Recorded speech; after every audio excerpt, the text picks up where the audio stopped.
ইরানের শান্তি প্রস্তাব প্রত্যাখ্যানে যুদ্ধ দীর্ঘায়িত হওয়ার শঙ্কা আবারও বেড়েছে। দুপক্ষই একে অপরের বিরুদ্ধে অযৌক্তিক দাবির অভিযোগ তুলেছে। এই অচলাবস্থার জেরে কৌশলগতভাবে গুরুত্বপূর্ণ হরমুজ প্রণালীতেও উত্তেজনা আরও বেড়েছে, যার প্রভাবে বিশ্ববাজারে তেলের দাম নতুন উচ্চতায় পৌঁছেছে।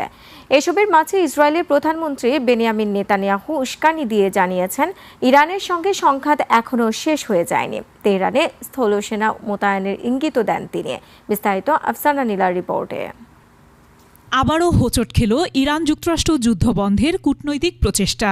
ট্রাম্প ইরানের দেয়া শান্তি প্রস্তাব প্রত্যাখ্যান করায় যুক্তরাষ্ট্রকে আন্তর্জাতিক শান্তি ও নিরাপত্তার জন্য সবচেয়ে বড় হুমকি হিসেবে অভিহিত করেছে ইরান। ইরানের পররাষ্ট্র মন্ত্রণালয়ের মুখপাত্র ইসমাইল বাঘাই জানান, ইরানের এখন মূল লক্ষ্য যুদ্ধের অবসান ঘটানো। তবে মধ্যপ্রাচ্যে যুক্তরাষ্ট্রের উপস্থিতি এবং তাদের সামরিক ঘাঁটিগুলোই সহিংসতা ও আধিপত্যের চক্র তৈরি করছে। ইরানের পক্ষ থেকে উত্থাপিত দাবিগুলোর একটি তালিকা তুলে ধরে বাঘাই বলেন, এখানে অযৌক্তিক কিছু নেই। তিনি আরও জানান, চীনের দেয়া 4 দফা শান্তি প্রস্তাব গুরুত্বের সঙ্গে মূল্যায়ন করছে তেহরান। একই সাথে হরমুজ প্রণালীতে জাহাজ চলাচলের নিয়মে আরও কঠোরতা জারি করেছে তেহরান। নৌযানগুলোকে আগে তাদের মালিকানা, বিমা, ক্রু, মালামাল কোন বন্দর থেকে নেওয়া হয়েছে, গন্তব্য কোথায় সহ 40টিরও বেশি প্রশ্ন সমৃদ্ধ ভেসেল ইনফরমেশন ডিক্লারেশন ফর্ম পূরণ করে জমা দিতে হবে। এরপরই মিলবে অনুমতি। এর আগে ইরানের শান্তি প্রস্তাবের কড়া সমালোচনা করেন মার্কিন প্রেসিডেন্ট ডোনাল্ড ট্রাম্প। বলেন, এই প্রস্তাব অগ্রহণযোগ্য।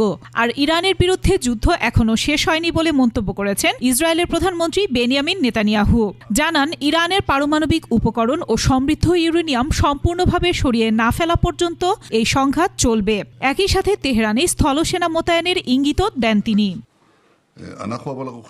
অন্যদিকে দ্য ওয়াল স্ট্রিট জার্নাল জানিয়েছে, ইরান তাদের উচ্চমাত্রার সমৃদ্ধ ইউরেনিয়ামের কিছু অংশের মাত্রা কমিয়ে আনা এবং অবশিষ্ট অংশ তৃতীয় কোনো দেশে স্থানান্তরের প্রস্তাব দিয়েছে।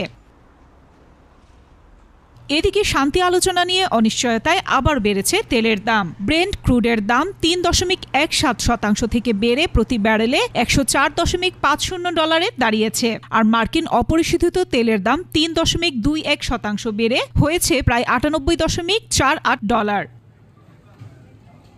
আফসানা নীলা, ডেস্ক রিপোর্ট।